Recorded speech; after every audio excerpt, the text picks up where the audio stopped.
surprised if Caesar. I think Brandon should win this, but I won't be surprised if Caesar got a lot of votes. I truly I think believe he's that. probably second. Yeah. But I think if Bruce doesn't win this, that would be absurd. I just couldn't. It was the same thing as the objective player. Like I just had Brandon and didn't know who else to pick. All right, let's see who got Clutch Player of the Year. Clutch Player of the Year goes to Caesar Skies Bueno with the number one spot. I had Big Boozy going crazy. What? Well, yeah, I didn't see the vote. Let's go see the voting real quick. There is no voting. Gersh did he miss his one? He must I have would missed love his to one. see the voting Look, for now this he's not one. showing the voting. Oh that's yeah, it's gonna get that. convenient. No That's convenient. Yeah. So the doc that we have doesn't have the vote tabulation on this one, so I'm actually really surprised. Maybe Eric will tweet out a graphic. I thought it was Yeah, Brucey I'm 100. I thought it was I thought Brucey, it bro. was I Brucey. Take a look at the I chat, thought it bro. was Brucey, bro. I need Yeah, to attach the votes. Bro, Look, I'm not I gonna had lie. Dashy Like, for listen, sure. listen, I'm not trying to take away credibility to anyone that voted Caesar. I'm just like I had struggling Caesar to too. remember. I'm struggling to remember like all the like. Caesar Did had he it- make a ton like of clutch He plays? didn't lose a 1v1 until champs. Yeah, so Like, Austin Easy Gersh Max. said, That's he a wasn't sent a crazy voting stat. graphic. He wasn't Yes. sent a voting graphic. for So, this so one. Austin Easy Max just texted me. Caesar had the most 1v2s in the league and 100% 1v1 win rate before this voting happened. To your point, That's He actually didn't lose one till champs. that's fair. See, because there I you just go. I There you go, wouldn't too. know. Yeah, if you're looking Yeah, at the yeah. stats, for sure. If we're just looking at the stats, then yeah, that I makes think sense. just off the year, like I was just kind of looking at like Brucey's moments. Like he clutched up in such big moments.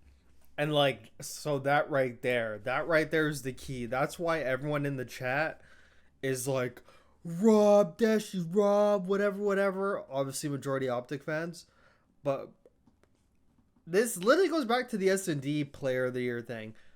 Do you guys watch? Not only is that statistic crazy, he has the most 1v2s and 100% 1v1 win rate up until champs. But bro, if you guys actually watch, and this goes back exact same argument. 12 match loss S&D streak. Granted, I mean clutching. I'm pretty sure this is for S&D. Like 12 match loss streak.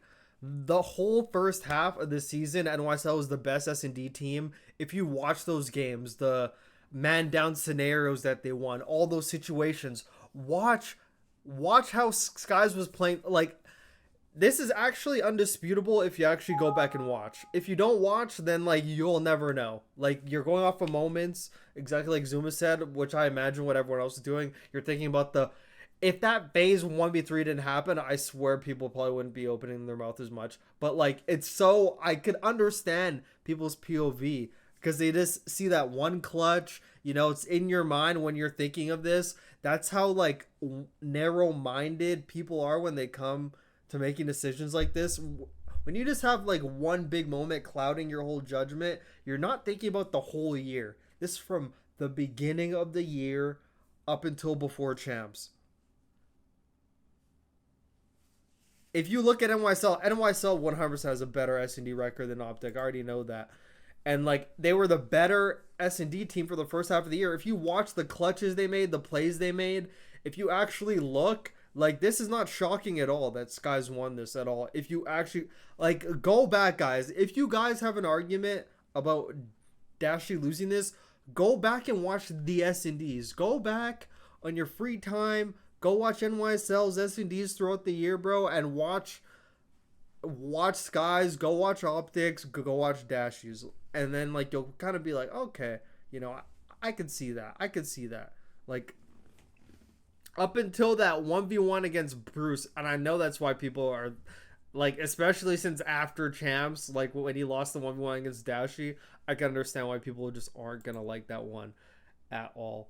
Like, if Dashy won this, I would not be surprised. I would not argue. But, like, Sky's winning is clearly not a fucking mistake, Like, and, like, we just have to take into account that 12-match loss streak. Like, NYSL never went on a 12-loss S&D streak.